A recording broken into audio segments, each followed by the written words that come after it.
नाव स्वराज्य न्यूज, रयतेचा बुलंद आवाज। भोंदूबाबा अशोक खरात प्रकरणात SIT कडून चौकशीला हजर राहण्यास राज्य महिला आयोगाच्या माजी अध्यक्षा रुपाली चाकणकर यांनी आज दांडी मारली। त्यामुळे संपूर्ण प्रकरणात नवीन वाद निर्माण झालाय। सामाजिक कार्यकर्त्या अंजली दमानिया यांनी या घटनेवर तीव्र टीका केली असून चाकणकर यांचे कारण फारच हास्यास्पद आणि छोटेखानी असल्याचं सांगितलंय।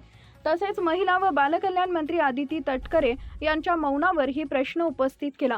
रुपाली चाकणकर या भोंदू अशोक खरात यांच्या शिवणिका ट्रस्टमध्ये सदस्य आहेत। त्यांच्यावर खरात यांच्या प्रकरणाला दडपण्यासाठी पोलिसांवर दबाव आणल्याचा आरोप आहे। प्रकरण उघडकीस आल्यानंतर त्यांना राज्य महिला आयोगाच्या पदाचा आणि राष्ट्रवादी काँग्रेसच्या महिला प्रदेश अध्यक्ष पदाचा राजीनामा द्यावा लागला।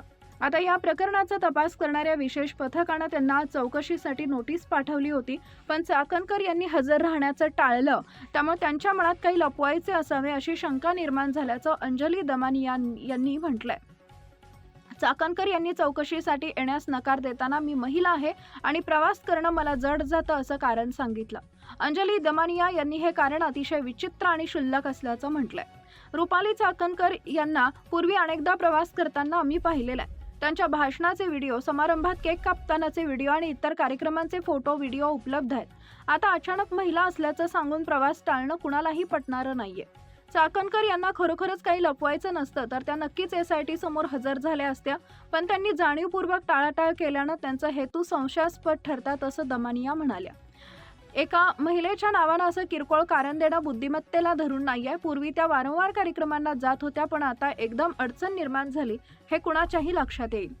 SITनं प्रथम नोटीस पाठवली आहे। चाकणकर आल्या नाही तर दुसरी नोटीस पाठवावी लागेल। त्यानंतर कोर्टाकडून परवानगी घेऊन जामीनपात्र वॉरंटा काढता येतं। जर तरीही आल्या नाही तर अजामीनपात्र वॉरंटा काढून अटक करण्याची तरतूद कायद्यात आहे असं दमानिया यांनी स्पष्ट केलंय। कायद्यानं सर्व पर्याय खुले आहेत। लवकरच त्यांना बुद्धी येईल आणि चौकशीला त्या हजर होतील अशी आशा असल्याचंही त्यांनी म्हटलंय। एक महिला व बालकल्याण मंत्री म्हणून एवढ्या गंभीर प्रकरणात तुमचे मौन का? अशोक खरात प्रकरणावर तुम्ही एकही शब्द बोलत नाही। ही जबाबदारी तुमची आहे, तरीही तुम्ही मौन बाळगत आहात। यामुळे मंत्री तटकरे यांच्यावरही दबाव वाढल्याचं त्यांनी म्हटलंय।